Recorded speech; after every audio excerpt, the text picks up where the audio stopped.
Hello friends, good morning. आज की जो क्लास है क्लास 9th की पहला चैप्टर संख्या पद्धति नंबर सिस्टम। तो संख्या पद्धति बहुत इंपॉर्टेंट चैप्टर है क्योंकि सारी कंपटीशन में भी आते हैं। क्लास 9 में क्लास 10th में दोनों की जानकारी के लिए बहुत काफ़ी मददगार होते हैं। तो संख्या पद्धति में जो आज हम बात करेंगे वो पहला हमारा टॉपिक है, वो पहला टॉपिक है प्राकृत संख्या। प्राकृत संख्या का मतलब होता है जो गिनती की संख्या आप करते हैं, गिनती की संख्या को हम क्या कहते हैं? प्राकृत संख्या। जैसे 1 2 3 4 5 6 7 8 9 100, यानी नेचुरल नंबर का जो भी सेट होता है उसको दिखाने के लिए हम कैपिटल एन का प्रयोग करते हैं। और कैपिटल एन जो होता है सेट ऑफ नेचुरल नंबर, जो आपको बोर्ड पे दिखाया गया है, n इक्वल टू 1 2 3 4 5 6 7 8 सेट। ये सेट को जो भी दिखाते हैं वो मिडिल ब्रैकेट में, सेट को जहां भी डिनोट करते हैं वह ब्रैकेट हमारा ऐसा होना चाहिए। यह मिडिल ब्रैकेट को बोध कराता है। तो मिडिल ब्रैकेट में और सेट के अक्षर को जो भी लिखते हैं वह कैपिटल में होना चाहिए। जैसे कैपिटल एन है। पूर्ण संख्या की बात करेंगे हम। पूर्ण संख्या शून्य से शुरू होने वाली, जो संख्या शून्य से शुरू हो और वो गिनती की हो जाए, शून्य को लगा दें, प्राकृत संख्या में हम शून्य को ऐड कर दें तो वैसे संख्या हमारा क्या कहलाएगा? वैसे संख्या को हम क्या कहेंगे? पूर्ण संख्या कहेंगे। और पूर्ण संख्या का सेट को हम क्या करते हैं? W से सूचित करते हैं। सबसे छोटी पूर्ण संख्या 0 होता है, सबसे बड़ी पूर्ण संख्या अनंत होती है। उसी प्रकार से छोटी प्राकृत संख्या आपका, छोटी प्राकृत संख्या 1 होगा, बड़ी प्राकृत संख्या, बोलिए, बड़ी प्राकृत संख्या अनंत होगा, इन्फिनिटी होगा। तो बड़ी या छोटी प्राकृत संख्या आपकी जानकारी में होनी चाहिए। तो पूर्ण संख्या उस प्रकार से, छोटी पूर्ण संख्या 0, बड़ी पूर्ण संख्या इन्फिनिटी होता है। इसको हम बड़ी पूर्ण संख्या नहीं, बड़ी प्राकृत संख्याओं को हम लिख पाते हैं। लिखते रह जाएंगे, थक जाएंगे, लेकिन बड़ी प्राकृत संख्या हम सबसे बड़ी प्राकृत संख्या को नहीं लिख पाएंगे। यानी गिनती की जो अंतिम पायदान होगा तो वो क्या होगा? अनंत होगा। और अनंत को ही हम क्या कहते हैं? सबसे बड़ी प्राकृत संख्या, सबसे बड़ी पूर्ण संख्या। आगे हम देखते हैं कि सम संख्या। सम संख्या का मतलब होता है कि वैसी प्राकृत संख्या जो 2 से पूर्णतः विभाजित हो। अर्थात हम कह सकते हैं 2 से पूरा पूरा भाग लगने वाली संख्या, और कैसा हो? प्राकृत हो, नेचुरल नंबर हो, तो वैसे संख्या को हम क्या कहते हैं? सम संख्या। विषम संख्या अगला टॉपिक आएगा। अगला टॉपिक विषम संख्या है। वैसी प्राकृत संख्या जो 2 से पूरा पूरा विभाज्य नहीं हो, 2 से पूरा पूरा भाग नहीं लगे, 2 से पूरा पूरा नहीं कटे, तो वैसे संख्या को हम क्या कहते हैं? विषम संख्या। इंग्लिश में इसको ऑड नंबर्स कहते हैं। जैसे 1 3 5 7 9 11 13, यानी 1 के बाद 2 ऐड करते चले जाए तो आपको आगे की विषम संख्या मिल जाएंगे। उसके आगे आते हैं अभाज्य रूढ़ संख्या। नाम से अभाज्य, अभाज्य कहने का मतलब ही होता है कि बिना भाग लेने वाली संख्या, जो सिर्फ अपने से और 1 से भाग लेंगे। यानी वैसी प्राकृत संख्या जो सिर्फ क्या 1 से और स्वयं यानी खुद सेल्फ से ही विभाजित हो, अन्य संख्या से विभाजित नहीं हो, तो वैसी संख्या को हम क्या कहते हैं? अभाज्य संख्या कहते हैं। और अभाज्य संख्या 2 3 5 7 11 13 17 19 23 29 31 37 41 16 अभाज्य संख्या आगे और सारी है जो हम बिना भाग लगने वाली संख्या, जो स्वयं से भाग लगता हो और क्या 1, लेकिन ये अभाज्य संख्या 1 से बड़ी वह प्राकृत संख्या होगी, 1 से बड़ी प्राकृत संख्या होगी, एक अभाज्य संख्या नहीं है। आगे देखेंगे एक आया भिन्न। सवाल उठता है, भिन्न यदि किसी संख्या को किसी संख्या से भाग दें, जैसे सपोज a को हम b से भाग देने पर प्राप्त भागफल a/b जो हमारा आया वह क्या कहलाया, भिन्न कहलाया। a/b जो आया वो भिन्न कहलाया। और भिन्न हमेशा यानी फ्रैक्शन जो होता है हमेशा पॉजिटिव होता है, धनात्मक होता है। कारण क्यों कि ये ऊपर वाले भी जो यानी अंश जो होंगे, अंश और हर दोनों क्या होता है, नेचुरल नंबर होता है, प्राकृतिक संख्या होता है। क्या होता है, दोनों है प्राकृतिक संख्या होता है, जिसके कारण से हमारा कोई फ्रैक्शन हम लिखते हैं तो वो पॉजिटिव होता है। जो 1/2, 1/5, 2/5, 7/11, 9/11। तो ये सारी भिन्न संख्या का एग्जाम्पल दिखाया गया। एक आता है परिमेय संख्या। आप देख पा रहे हैं ये परिमेय संख्या कैसी संख्या होगी, वैसी संख्या जो p/q हो सकता है, a/b भी लिख सकते हैं आप, कोई बड़ी बात नहीं है।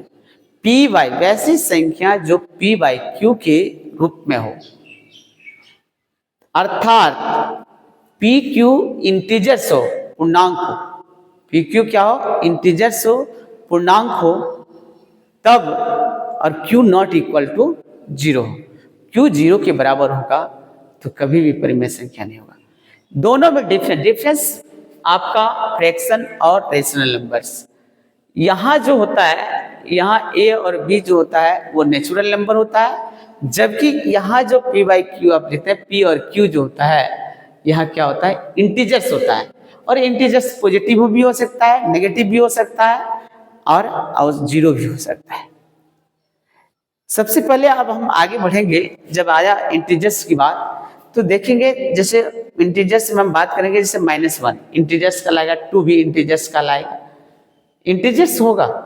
और उसी को हम लोग देखो 0, 1, 2, 3। आप कहते हैं कि 0 सर कैसे परिमेय संख्या है, तो 0 को हम लिख सकते हैं 0/1, 0/2, 0/3, सबका वैल्यू 0 आएगा। तो p/q के रूप में है ये संख्या, इसलिए जैसे कहते हैं 1 को हम 1/1 लिख सकते हैं। तो ये क्या है, परिमेय संख्या है, p/q के फॉर्म में है। जैसे 2 को लिखते हैं तो 2/1। तो ये सारी परिमेय संख्या है। नेक्स्ट हम लोग अब जाते हैं थोड़ा सा इंटीजर्स पर बात करेंगे, जिसको पूर्णांक कहते हैं आप लोग। इसको क्या कहते हैं हम लोग, पूर्णांक। क्या कहते हैं, पूर्णांक। इंग्लिश में इसको इंटीजर्स बोला जाता है। इंग्लिश में क्या बोला जाता है, इंटीजर्स। इंटीजर्स को दिखाते हैं जेड और आई से। इंटीजर्स को किससे दिखाया जाता है, जेड और आई से। इंटीजर्स के अंतर्गत क्या कौन सी संख्याएं होंगे, हम dash dash dash -3, -2, -1, 0, 1, 2, 3 dash dash को हम क्या कहते हैं, पूर्णांक कहते हैं। पूर्णांक कहते हैं। सवाल इसको ज्यादातर हम अच्छा तरीके से संख्या रेखा पर दिखा सकते हैं। पूर्णांक दिखाने के लिए बेहतरीन है संख्या रेखा। 0 हमारा उदासीन होता है। क्या होता है, उदासीन। जैसे हम दाहिनी ओर बढ़ेंगे तो हमारा पॉजिटिव इंटीजर्स मिलेगा, बाईं ओर जो मिलेगा वह नेगेटिव इंटीजर्स होगा। जैसे इधर बढ़ते हैं, suppose 1, 2, 3, 4, 5, 6 so on, -1, -2, -3, -4, -5 so on। तो ये साइड जो दिखाया गया, तो यहाँ से धनात्मक पूर्णांक की बात करेंगे। आप क्या करेंगे, धनात्मक पूर्णांक। अब आएगा यहाँ से धनात्मक पूर्णांक। बच्चे देखेंगे धनात्मक पूर्णांक का इंग्लिश होता है पॉजिटिव इंटीजर्स समझने का प्रयास किया जाए। पॉजिटिव इंटीजर्स है क्या, यानी ये जो जीरो है, जीरो से इस साइड वाले यानी दाहिने साइड वाले, यानी क्या होगा 1 2 3 4 5 6 7 सो ऑन, ये पॉजिटिव इंटीजर्स होगा। ये पॉजिटिव इंटीजर्स है। अब हम कहेंगे क्या ऋणात्मक पूर्णांक,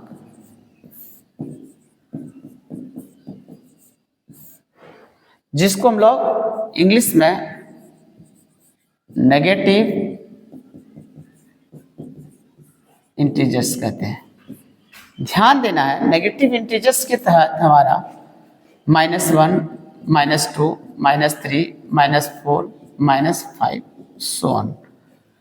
एक बात सवाल उठता है कि सर -5 बड़ा है या -1 बड़ा है, क्या है, -5 बड़ा है या -1 है। तो माइनस में जो जितनी छोटी संख्या होती है उतना ही बड़ा होता है, और जो बड़ी संख्या होती है वो उतना ही छोटा होता है। माइनस में जितनी बड़ी संख्या होगी वह छोटी संख्या होगा, क्योंकि संख्या रेखा में आप देखे होंगे जो जीरो के करीब होगा वो बड़ी होगा। तो -5 जीरो से बहुत दूर है, इसलिए ये छोटी होगा, और ये -1 क्या होगा, बड़ी संख्या होगी। देख पा रहे हैं, ये आपने अभी जो अध्ययन किया पूर्णांक से संबंधित अध्ययन किया। अब कहते हैं एक बात और, हम लोग टॉपिक में जाते हैं, अपरिमेय। सवाल उठता है अपरिमेय आखिर क्या है। अपरिमेय संख्या इरेशनल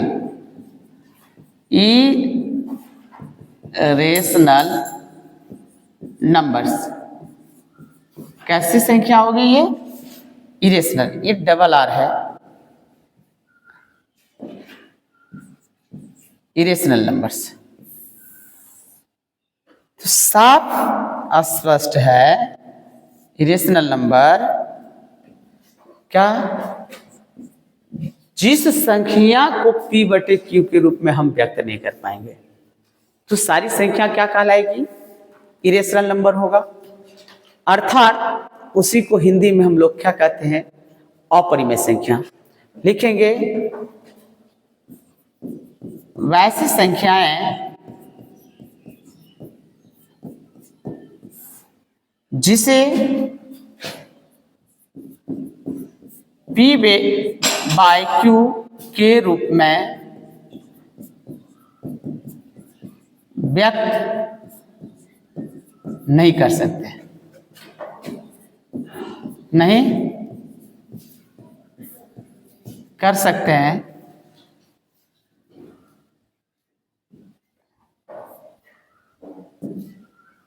उसे अपरिमेय संख्या कहते हैं।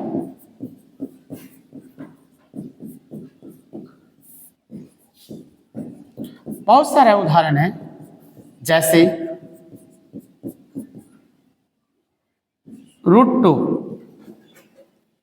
√3, 2√5, 3 + √5, 3 - 2√5,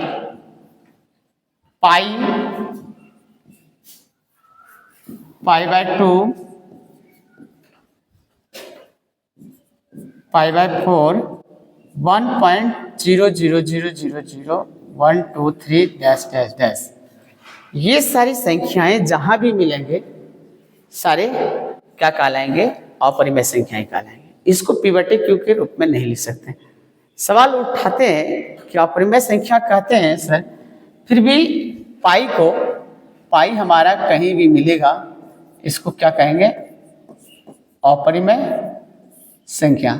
पाई का कोई भी गुणज आपको मिल जाए, पाई का कोई भी गुणज मिले तो क्या कहेंगे आप, अपरिमेय संख्या। यानी पाई भी हो, अपरिमेय में π/2 भी होगा, π/3 भी होगा, π/4 भी होगा, π/8 भी होगा।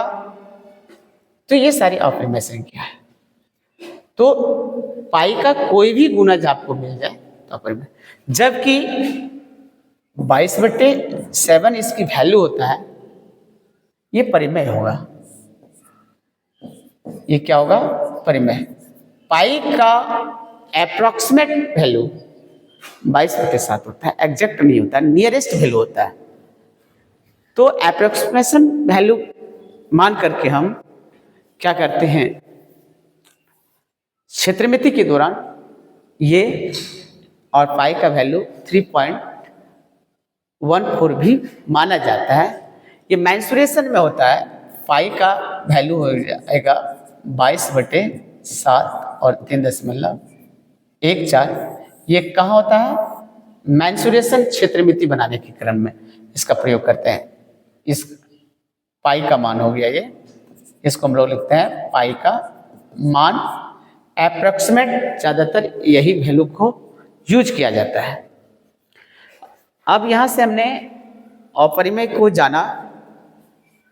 अब आता है, जब अपरिमेय जान गए, परिमेय जान गए, तो हमारा चैप्टर वास्तविक संख्या के बारे में इंगित करता, आगे बढ़ाता है।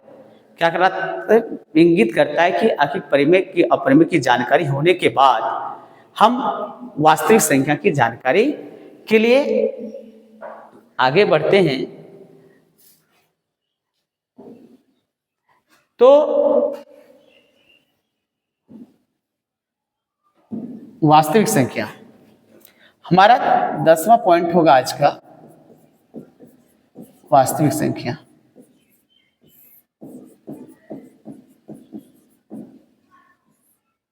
संख्याएं, इंग्लिश में इसको रियल नंबर्स कहते हैं। इंग्लिश में क्या कहते हैं इसको? Real numbers. ध्यान देना है, रियल नंबर्स यानी परिमेय और अपरिमेय संख्याओं का संग्रह होता है। परिमेय और अपरिमेय संख्याओं के समुच्चय या संग्रह को हम क्या कहते हैं? वास्तविक संख्या। यानी वैसा पैकेट जिसमें पूरी संख्या समा जाए,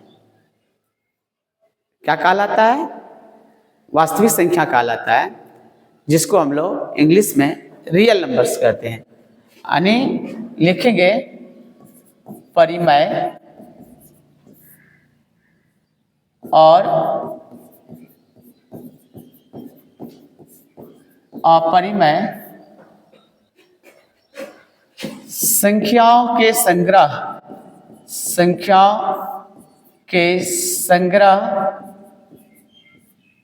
ब्रैकेट में समुच्चय, इंग्लिश इसका सेट होता है, को वास्तविक संख्या कहते हैं। वास्तविक संख्या कहते हैं। तो set of real number is denoted by capital R। Set of real number is denoted by capital R। 0, 1, 2, 2 plus √3, √2, √3, pi, π/4, π/3, 1.0000, 1, 2, 3 dash dash dash. और जितनी भी संख्या 5/9, जितनी भी संख्या आपके आए, सारा हम क्या कहते हैं? वास्तविक संख्या कहते हैं। इन संख्याओं को हम क्या कहते हैं? वास्तविक संख्या कहते हैं। आज की क्लास यही, धन्यवाद।